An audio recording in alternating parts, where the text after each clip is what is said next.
गरीबी से उठकर ट्रैक्टर और जेसीबी से बदली किस्मत एक छोटे से गांव में रहने वाला एक साधारण परिवार था। पिता रामलाल, मां सीता और दो बच्चे। रामलाल पहले दूसरों के खेतों में मजदूरी करते थे। दिन भर मेहनत के बाद भी घर चलाना मुश्किल होता था। एक दिन रामलाल ने अपनी पत्नी से कहा, अगर हम अपना कुछ शुरू करें तो शायद जिंदगी बदल सकती है। सीता ने हिम्मत दी, जो भी करो मैं तुम्हारे साथ हूं। रामलाल ने सोचा कि गांव और आसपास के इलाकों में खेती और निर्माण का काम बहुत होता है। अगर उनके पास अपना ट्रैक्टर और जेसीबी हो तो वो दूसरों के लिए काम करके पैसे कमा सकते हैं।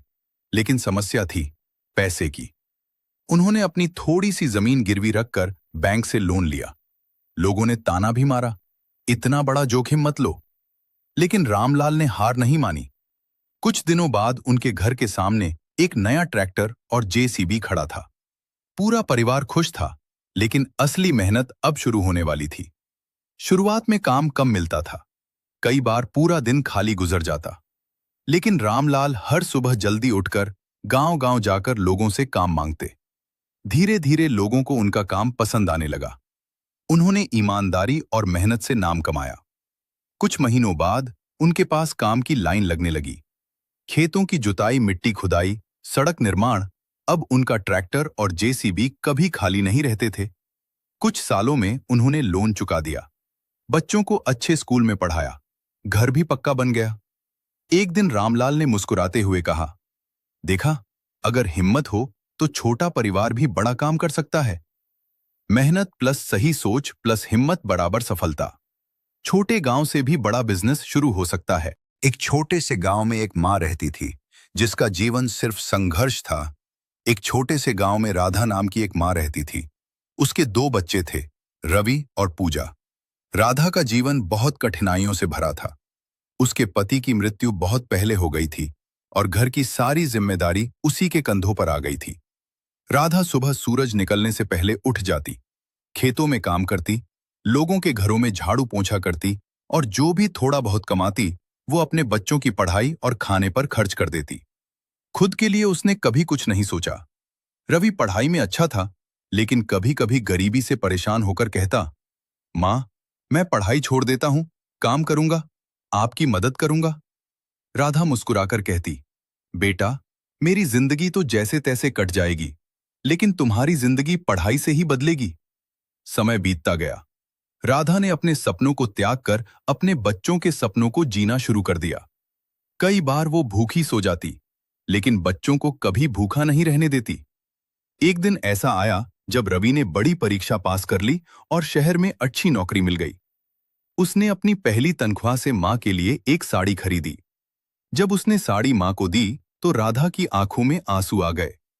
उसने साड़ी को सीने से लगाकर कहा, आज मेरा सपना पूरा हो गया, मुझे इससे ज्यादा कुछ नहीं चाहिए। रवि बोला, मां, आपने अपने सपने अधूरे छोड़ दिए, अब मैं आपके सारे सपने पूरे करूंगा। राधा मुस्कुराई और बोली, मां का सपना तो बस इतना होता है कि उसके बच्चे खुश रहें। आज मैं सबसे अमीर मां हूं। सीख, मां का प्यार और त्याग सबसे अनमोल होता है। वो खुद की खुशियों को छोड़कर अपने बच्चों के लिए जीती है और यही उसे सबसे महान बनाता है। इस छोटे से गांव में रामू और उसकी पत्नी सीता रहते थे। उनके पास ज्यादा पैसा नहीं था, लेकिन उनका एक ही सपना था, अपने बेटे मोहन को बड़ा आदमी बनाना। रामू दिन भर खेत में मजदूरी करता था और सीता घर घर जाकर काम करती थी। कभी कभी दोनों खुद भूखे सो जाते, लेकिन मोहन की पढ़ाई कभी नहीं रुकने देते। समय बीतता गया। मोहन शहर पढ़ने चला गया और धीरे धीरे एक बड़ी कंपनी में नौकरी लग गई। एक दिन रामू और सीता बहुत खुश थे। उन्होंने सोचा, अब हमारा बेटा बड़ा आदमी बन गया है, अब हमारी मेहनत सफल हो गई। लेकिन शहर जाकर मोहन बदल गया। उसे अपने गरीब माता पिता से मिलने में शर्म आने लगी। एक दिन गांव से फोन आया, रामू बहुत बीमार था। मोहन जल्दी जल्दी गांव पहुंचा, लेकिन तब तक पिता की आंखें हमेशा के लिए बंद हो चुकी थी। रामू के पास एक पुराना कागज मिला जिस पर लिखा था, बेटा, हमने तुझे पढ़ाने के लिए सब कुछ बेच दिया, लेकिन हमें तुझसे कभी कुछ नहीं चाहिए था, बस इतना कि तू कभी हमें भूल मत जाना। ये पढ़कर मोहन फूट फूट कर रोने लगा। उसे समझ आया कि माता पिता का कर्ज कभी चुकाया नहीं जा सकता। सीख। जो माता पिता हमें चलना सिखाते हैं, उन्हें कभी अकेला मत छोड़ो। चैनल को सब्सक्राइब और लाइक करें।